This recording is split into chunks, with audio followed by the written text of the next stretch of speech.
Our message to Michael Gove tonight here in Birmingham is that his cuts to the education services to schools funding is not welcome.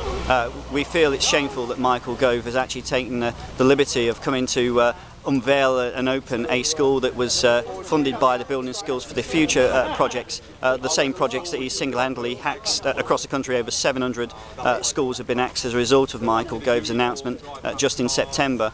And what we would say to Michael Gove is, rather than revelling in the success of the previous administration, what he should be doing is actually going to places like Sandwell, where he had promised to apologise to or explain to the children and the schools over there why he'd axed the Building Schools for the Future project. So that's what we'll be urging Michael Gove to be doing. Clearly the cuts that we face in education is savage. You know, we have heard from George Osborne, Comprehensive Spending Review, that education and health would be protected, but in real terms we know that's not true, and Michael Gove has now conceded that. In fact, his cuts to education will mean a 2% reduction in the school's funding per student in every school across England. And that will mean the effect of teachers losing jobs. It will mean the quality of education provision is also affected.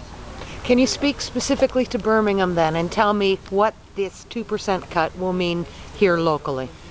Well, of course, in Birmingham we've seen the axing of 13 schools, Building Schools for the Future project. We've also seen the abolition of the area-based grants, which, for example, in the outdoor education service, £1.5 million worth of cuts is now faced in the outdoor education service. In the music service we've seen cuts, and a whole range of central services that are provided here in Birmingham are now facing the axe, and with that obviously the services will disappear forever.